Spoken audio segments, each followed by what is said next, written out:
So, repeat to me the problem, Kai. Problem 1? Oh, problem control.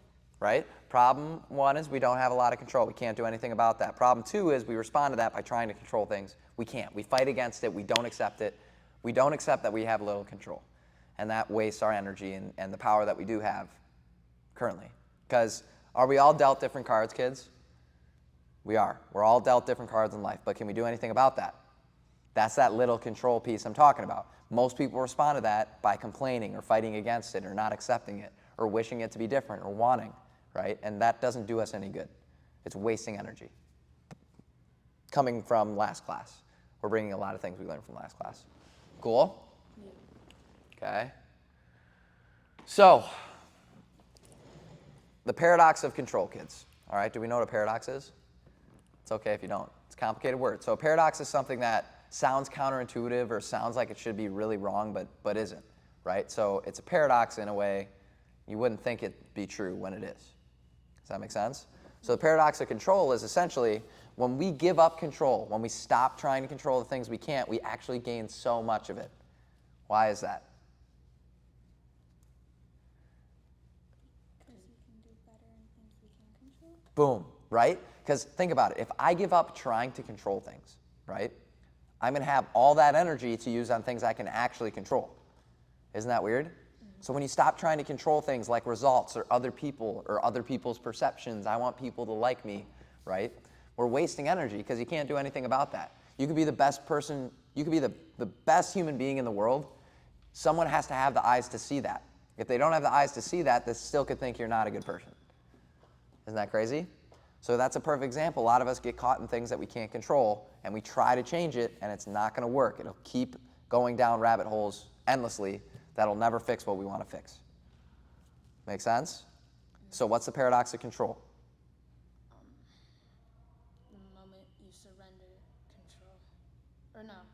You're good. The moment we give up trying. Give up trying what you can't control. Yeah, just trying to control in general, right? So give up trying to control, and I gain a lot of control. See how it's a paradox? Okay, so let's write that down. Paradox of control. Once I give up trying to control, I'm going to gain a whole lot of it.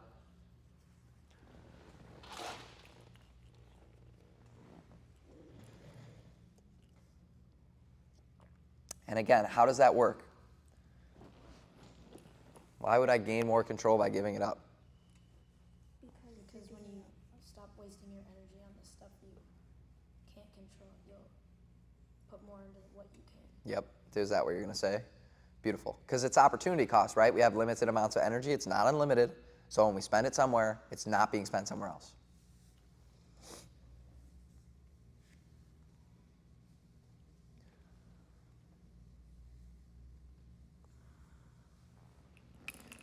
Make sense? Yeah. Okay, and I'll go back to this one. Acceptance, right? Problem 1 is we don't have a lot of control individually as humans. Okay, we can't control a lot of things, which sucks, but can we do anything about it? So step 1 is we have to accept it. You have to accept we have little control and that we're all dealt different cards and that we all don't have a lot of choice in what we're dealt. But how we respond and who we choose to be, that is something in our control. Does that make sense? So write down, acceptance is the solution to problem number 1 when we talk about control, right? I just have to accept that I don't have a lot of control so that I can start spending more energy on things I can.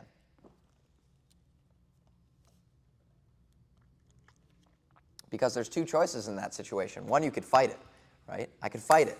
I'm going to try and learn how to control things I can't, right? I'm going to learn and try to manipulate other people's perceptions so they like me. Some people do that, right? In the long run, does it ever help? No, because it's going to continuously send you down rabbit holes that you'll never fill. It'll never get fixed. Are we on the same page? Yeah. Okay. And the second choice, obviously, is to accept. Radically accept that you can't control a lot. Now I can use all that energy to be the best I can be and to control things I can't control. Cool? Everyone's on the same page? We're doing a good job. Now, back to class 1. Okay, conditioning. Do we remember what conditioning means? It's okay if we don't. Some classes I said conditioning, some I didn't. So it's possible I didn't talk about it. Okay. So, conditioning, kids. Conditioning, the definition of it when we talk about you, are the habits of you. So the habits of your thoughts, the habits of your feelings, the habits of how you respond to things, okay? That's all been conditioned inside of you, okay? The reason for this is because when we have an event and we learn how to respond to that event in a similar way, we create habits, correct? So an example in sports could be, are you both basketball or you're volleyball? You're volleyball. Okay, got you. So let's say you serve it in the net and you airball a shot. A lot of kids have a conditioning to do what when that happens with their head? Put it down. Right? And that happened because you did it so many times over and over and over again, you're conditioned to put your head down whenever that result happens. Does that make sense? But the reason you keep putting your head down when you're conditioned is because it comes from a state of mindlessness. That's the opposite of mindfulness, correct? Mindlessness. Okay, so that's when we're on complete autopilot. When the lights are off, we don't know what we're doing and we're just doing it. Okay, an example could be, let's say you kids can't drive yet, but this is the example I use because I have a lot of younger adults in my classes. Okay, once you learn how to drive, there's going to be moments when you get to your destination when you drive and you're like, how did I get here? Because you were lost in thought on the whole way to the destination. But your body knew what to do because you've been conditioned and you have habits within the mind and the body of how to drive the car. Does that make sense? So you were able to function in a mindless state and get what needed to be done, okay? But the reason this can be an issue, kids, okay, if we're using our conditioning more, if we're mindless more, we have less what? Control, right? Because if you're being in a conditioned state, that's the past you, correct? It's the habits of the past you. So you're just acting out whatever the past you used to do or whatever your responses used to be, right? You don't have any intentional control over what's going on when you're in that state. Does that make sense? Okay? Most people, kids, all right, are they slaves to the mind? Most people are slaves to the mind, right? When they have, example could be why it's so hard to sit still when you meditate, right? You're a slave to the mind in a sense. You have these urges to do. You don't want to be bored. You want to get out of it, right? And having control over stopping those urges, is that giving you more power over your mind? Is that really, really good for us? Yeah. Yes, okay? So, an example of is this teeter-totter of control, kids, okay? So right here we have conditioning. So the more conditioning we have, and this represents power, right, or control, okay? The more conditioning we have, the less who has power? Us, or me. Let's say present you. Ooh, kids. See, I love learning as I teach class because I learn too. Present you has little control in the conditioned state because the conditioned state is what type of you? Past you. That's what habits are. It's just the past you coming forward in the moment, correct? So the you now doesn't have a lot of control the more conditioning that you use in your mind. Does that make sense? So the more mindless we are, the more we're conditioned, right? And that leaves little power for present you to change and to choose who you want to be and to choose what things you want to do and to have control over what you can't control. Does that make sense? In terms of what you can control, if you're mindless more, can you use a lot of it? No. Does that make sense? Right? So if we're mindless, kids, that means we have to be on autopilot, correct? Which means we have to be acting out of habit, correct? So this is the conditioned state. So you just act out of whatever that past self was, and then it creates more what? And it creates more past self. So essentially, conditioning, kids, if you don't learn how to meditate or be mindful, are you going to basically stay in a straight line most of your life in who you are? Yeah, right? Because the past self is moving through the present moment. It's just continuing the habits of who you were before, right? But the real you has power where? In the present. The you that matters is in the present. Every other you is a thought about who you are, correct? The you are not the same Mackay that you were 20 minutes ago, because that's a thought about Mackay. That's not really Mackay now. Does that make sense? And is that powerful to know? Because can you choose to be whoever you want to be in this moment? Can you reset? Yes. Yes, you can reset. Does that make sense? Okay. So, essentially, kids, sorry I haven't had you write a lot of things down. First thing we should write down, the more conditioning we have in the moment, the less what we have. Control. Yes, let's write that down first.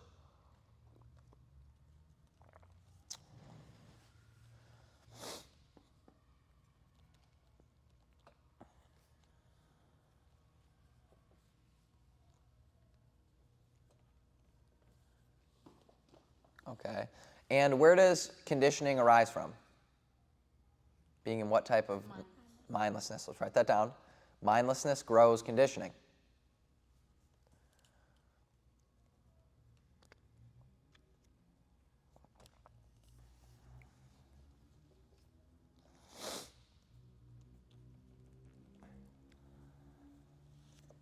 Okay. Trying to think. So what is conditioning? Did you write that down yet? What is it? It's reenacting your past self. It's past you. So write that down. It's the habits of past you. The habits of thoughts, the habits of feeling, the habits of thinking. Right? We've said since day one at Limitless Performance, the object is to what? Improve or grow. Grow. To become the best you're capable of becoming. Right? Limitless. We're trying to break limits with who we are. So the more conditioned we are, the more limits we're going to have, essentially. Do these definitions make sense? Yeah. And what type of view am I always trying to give more power? Present. That's who I want to give power. The power to be free, to let go of what's going on, to not be chained to anything mentally in the mind, and to choose who you want to be. And if you can do that over and over again, you become a very, very powerful person. Very, right? Because you have tools in the mind that other people don't have. So you are now extremely valuable. Make sense? Yep. Cool. What is the solution to conditioning? So like we said, we can think of this line as time, right? And the line represents who we are. When we're conditioned, is a lot about who we are going to change. Yeah. When we're conditioned, right? We're just going to continue the past self through the moment, right? There are things here and there that are going to change, but it's going to be very slow. Your speed of growth is going to be slow, which is most people because they don't learn about this stuff within the mind, okay? The solution is this guy that can stop the conditioning, and that's intention. Why is intention the solution to conditioning?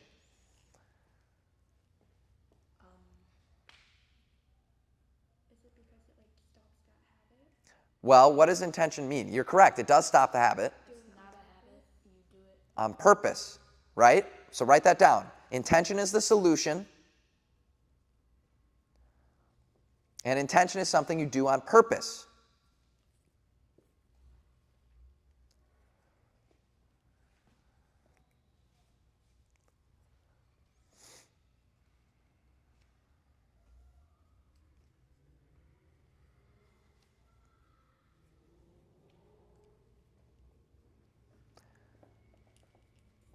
We got that?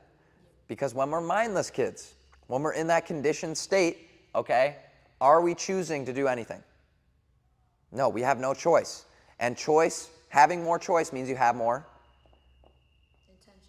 intention, correct, and control, right? If you have more choice, you have more control. If you have more control, you have more power. Does that make sense? Yeah. Intention's what stops us and says, I'm going to do something deliberately. On purpose, I'm going to choose to do something.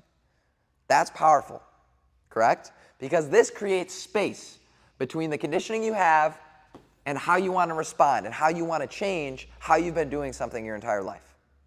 Does that make sense? However, the more reinforced this pattern is of conditioning, like say putting your head down, is it as easy as just stopping at one time? You're going to have to learn how to be intentional a lot and continuously intentional with habits we're trying to break. All right? And we used a lot of, does this diagram make sense, kids? Yeah. Of how intention creates space, and now, boom, I can create a new me. Do we get that? Beautiful. So that's why intention is a solution. So why don't we draw this diagram first, kids? Let's draw that line. And what does the first line represent? Conditioning. Beautiful.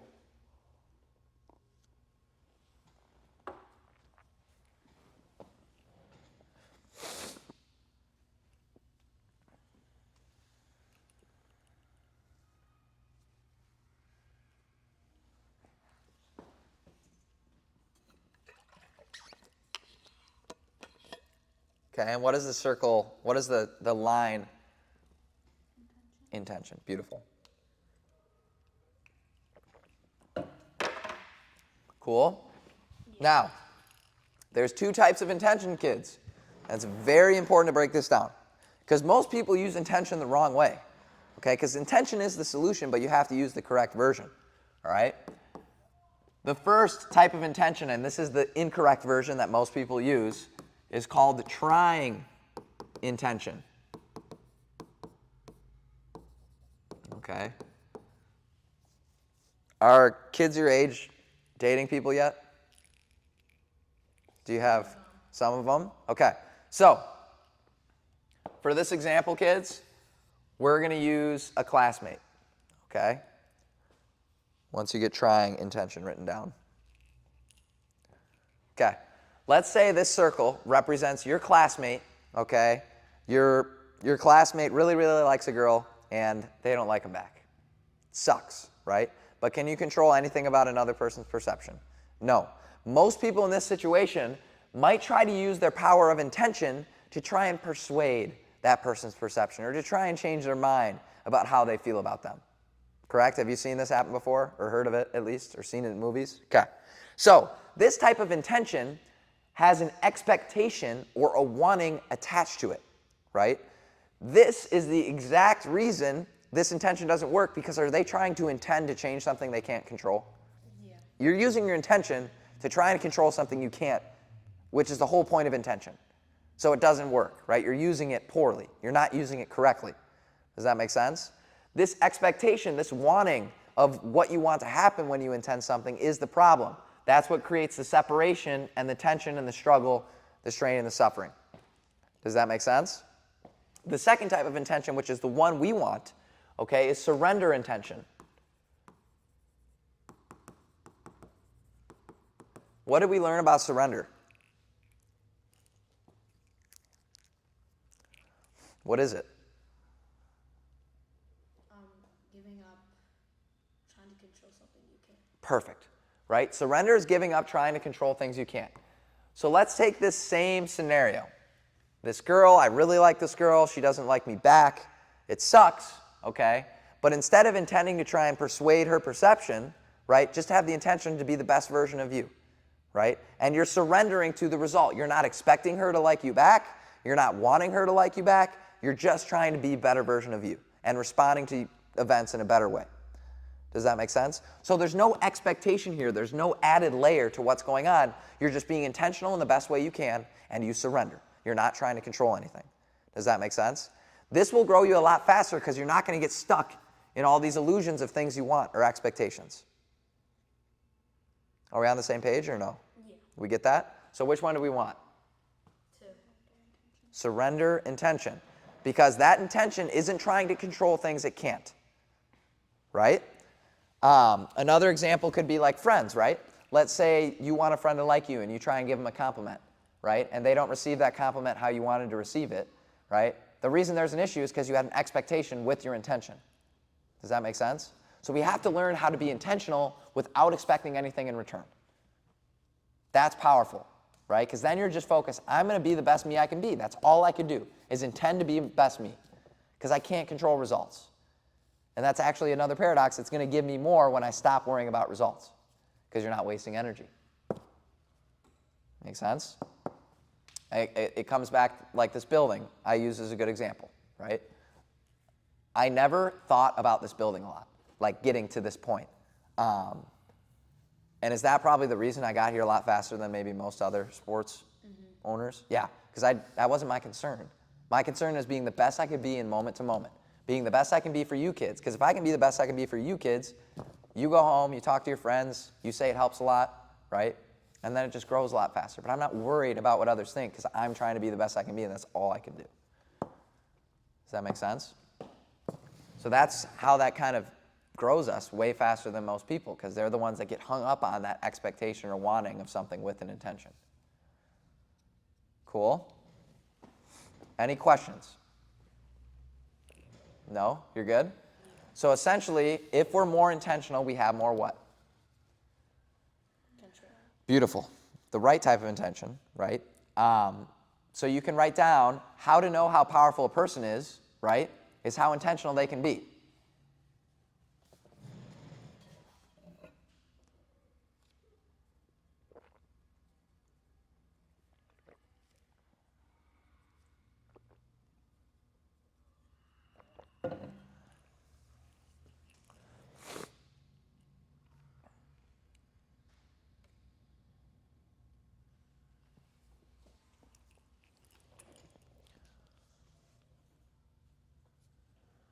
What was the last part? So how to know how powerful a person is how intentional they can be over time, right?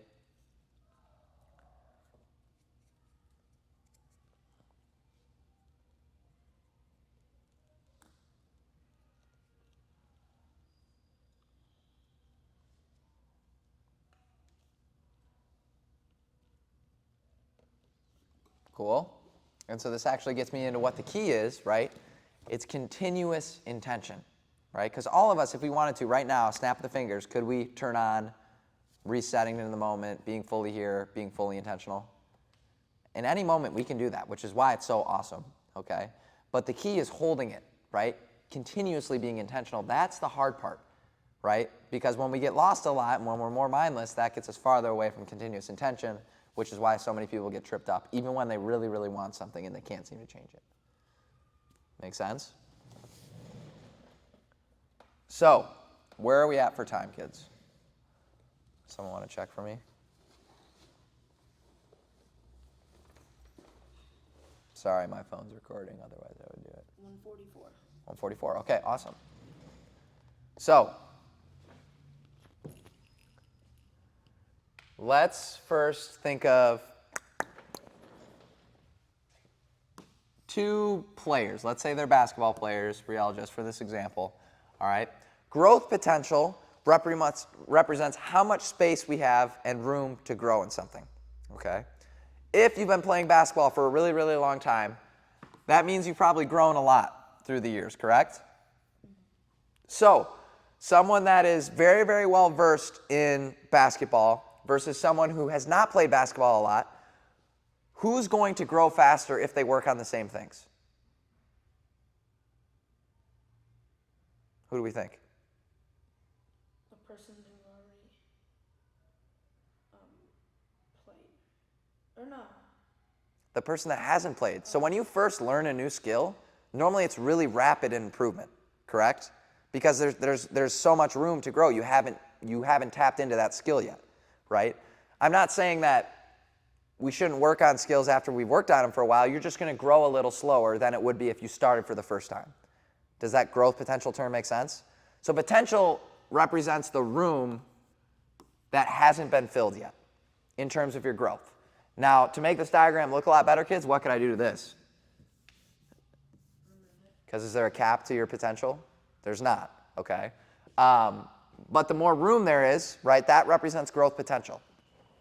For you kids, when we talk about power, what parts of your life have the most growth potential?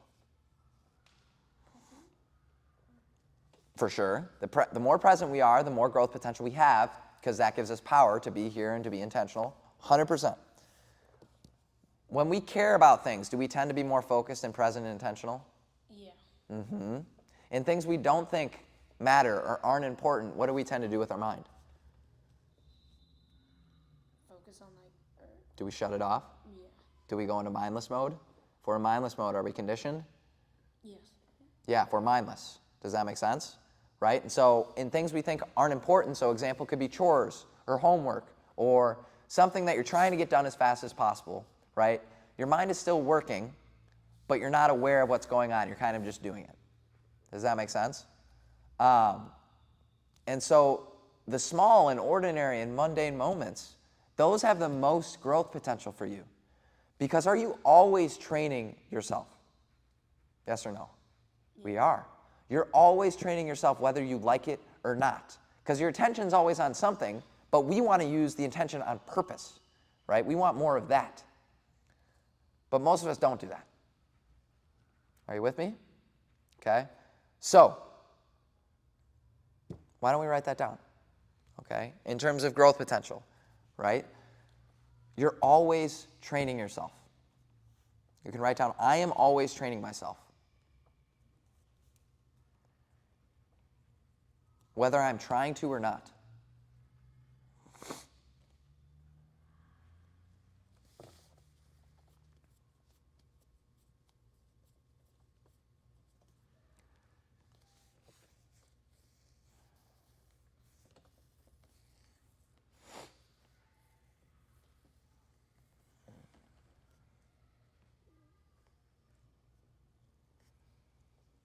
Okay, and another great phrase that we can write down is, how I do anything is how I do everything.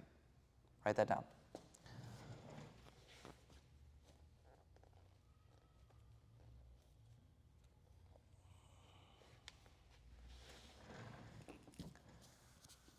So if we don't take the moments we think aren't important seriously and we turn conditioning on, is that giving us less power and control for things we do care about? It sure is, right? So how you take out the garbage, how you take out the trash, your relationship to it within the mind affects the things you do care about. It affects your play in your game, or it affects your relationships that you care about, right? Because you're always training the mind in some way.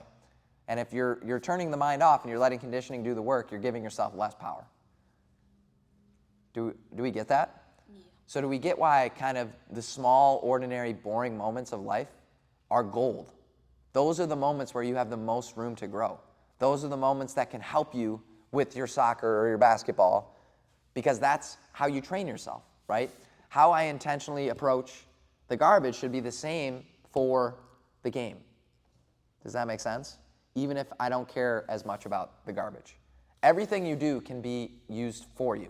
You can use it to train yourself, which is the awesome part about mindfulness. You can always be training yourself, right? Say you're grocery shopping with your mom and you don't want to be there, right? Can you use it to get better at basketball? You can, right? Turn your mind on, be intentional, and move with a purpose. Does that make sense? Or are we confused? It's okay if we're confused. Or do we think we got it? I kind of got it. On a scale of 1 to 10. 6.5. 6.5? Okay. What part are we confused about? Let's think of this. Let's think of states of mind, right? Say it's something we care about. So something you care about, Makai, could be basketball, right? Mm-hmm. Are you going to be more intentional when you train for basketball if you care about it? Yeah. Yes, right? So you can think of this line as intention, right? If I care about it, it's higher than normal, okay? But if I don't care about it, we normally shut our mind off, correct? Mm-hmm. Yes. Okay, so we shut our mind off, we don't have a lot of intention, we don't have a lot of choice, we don't have a lot of control, we don't have a lot of power. Where's more room to grow? What you don't care. What you think doesn't matter, what you think is small or mundane or boring, right? So imagine if you started taking advantage of this, that's going to shoot up your growth. Does that make sense? Yeah. So this is gold. You have to start thinking about the moments that you think don't matter as gold for your mental perception and preparation and intention with things. Now on a scale of 1 to 10, how are we? Is that any better or no? 8.5? Okay. 9? Okay. So does that visual kind of help you see? Yeah. Beautiful. Okay. So what we're going to do, kids, for our activity is mindful doing. Okay. So now I have to start transitioning you into doing mindfulness while you're actually moving in space and not sitting on a chair and not doing anything. Okay? So like right now, can I be meditating? Yeah. If I know I'm moving my hands, right? I'm very, very aware that I'm talking and speaking to you right now. I'm present. I'm watching and I'm fully here. If I'm mindless while I do this, okay, am I in a state of conditioning? Yes. Yes. Okay.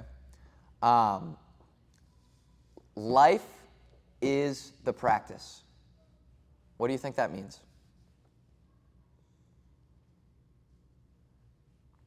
Do you think we should sit down and meditate and not focus on having that perception throughout the rest of the day? No. No. It's just there to prime you so you can hold it for longer periods throughout the day. Because when you're fully there, when you're fully present, fully aware, are you going to be your best version of yourself? Yeah. Yes. Is that what we want? Because we're going to grow faster if we can hold that state longer. Okay?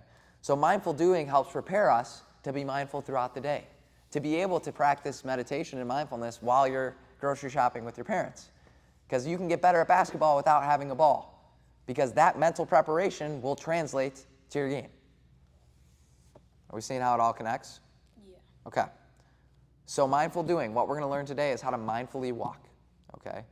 When we're mindfully walking, kids, and actually, I want everyone to stand up.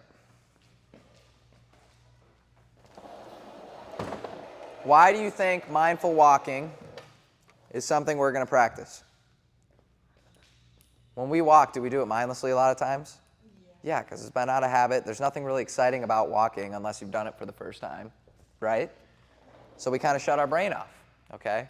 That's a great opportunity to be fully aware and present when you're walking, because that'll translate to having more presence and awareness when you're playing your game or whatever you do care about. Are we on the same page with that? Yeah. Okay, so for your walking meditation, what you're going to be doing is you're inhaling every 3 steps and exhaling every 4 steps. The reason the exhale is longer than the inhale is because it gets you in a state of relaxation and calm, and we make better decisions out of that state of mind. On the same page? Yeah. When you're doing this, you're doing it as slowly as you can. Okay? The reason, if you're doing it slower than normal, can it be conditioning? No, because you're not acting out of habit. Are we on that same page? So that's why starting with really, really slow mindful walking is a great way to transition you how to do it in everyday life. Okay? So what it would look like full speed, kids. I would walk very, very slowly, and I'm trying to be fully aware. How does it feel to walk? You're trying to pay attention to things in your walk that you don't normally pay attention to. Like how my hips slightly twist to keep my balance as I'm on my foot. How it feels for my toe to release off and the heel to touch the ground. Right? You're just noticing a lot of subtleties that you don't normally notice because you're fully focused on the moment and being intentional. It's just like the meditation, though. When you get lost, what do? Come back. You come back, right? A lot of kids get really self-conscious when they do this because some kids go at different speeds, right? Some kids think they feel stupid. Some kids feel like they aren't doing it right, right?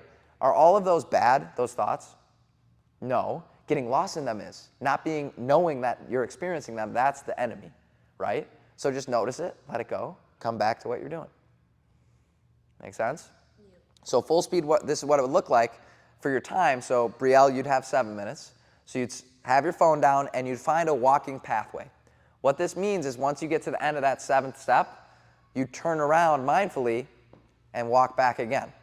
The reason for that, kids, is because then you should never think about the time when meditating. You should set your alarm and forget it. It will go off. Does that make sense? Yeah. So if we start here again, 3 for the inhale, 4 for the exhale, this is what it would look like.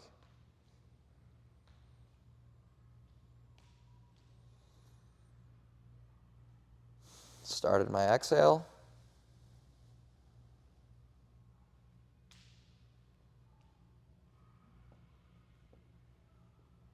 And now the turn's important because most people, they get lost on the turn? Yeah, because they're not pairing it with their breath. So make sure you try and be present on the turn. Same thing going back. And you repeat. Is it simple and boring? Is it designed that way? Because what do we do when we're simple and bored?